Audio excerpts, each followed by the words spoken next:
শাহরুখের মুকুটে নতুন পালক, বিশ্বের ধনীতম অভিনেতা কিং খান। সময়টা বেশ ভালো কাটছে শাহরুখ খানের। একদিকে বক্স অফিসে দুর্দান্ত কামব্যাক, 3 দশকের ফিল্মি ক্যারিয়ারে প্রথম জাতীয় পুরস্কার, তার উপর এখন আবারও এক নতুন পালক জুড়ল কিং খানের মুকুটে। বিশ্বের সব থেকে ধনী অভিনেতার আসনে বসলেন তিনি। প্রথমবার বিলিয়নারদের তালিকায় নাম উঠল শাহরুখের। বলিউড তথা ভারতের ধনীতম অভিনেতা হিসেবে আগে থেকেই নাম ছিল শাহরুখের। এবার সমগ্র বিশ্বে এই তকমার অধিকারী হলেন তিনি। হুরুন ইন্ডিয়া রিচ লিস্ট 2025-এর তালিকা অনুযায়ী বর্তমানে বিশ্বের ধনীতম তারকা শাহরুখ খান। তার মোট সম্পত্তির পরিমাণ $1.4 বিলিয়ন, ভারতীয় মুদ্রায় যা 12,490 কোটি টাকা।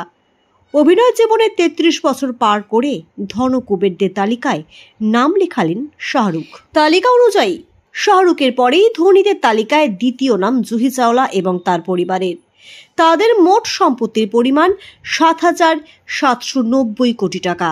তৃতীয় স্থানে 2,160 কোটি টাকা সম্পত্তি নিয়ে রয়েছেন ঋত্বিক রোশন।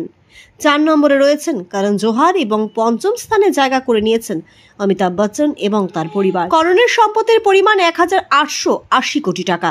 অন্যদিকে বচ্চনরা মোট 1,630 কোটি টাকার সম্পত্তির অধিকারী। উল্লেখ্য, 2024 সালেই হুরুন ইন্ডিয়ার রিচ লিস্টে নাম উঠেছিল শাহরুখের। সে সময় অবশ্য তার সম্পত্তির পরিমাণ ছিল 7,300 কোটি টাকা।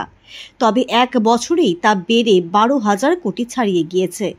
রিপোর্ট বলছে, মূলত এত বছর পর শাহরুখের পরপর 3টি ছবির সাফল্য, প্রযোজনা সংস্থার লাভের সঙ্গে সঙ্গে IPL টিমের ব্যবসার মুনাফার কারণও এত বাড়ন্ত।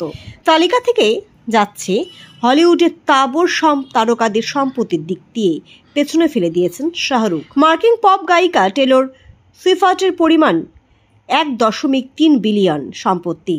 সেলিনা গোমেজের সম্পত্তির পরিমাণ 720 মিলিয়ন। টম ক্রুজের সম্পত্তির পরিমাণ 600 মিলিয়ন। এদের সকলকেই পেছনে ফেলে দিয়েছে শাহরুখ খান।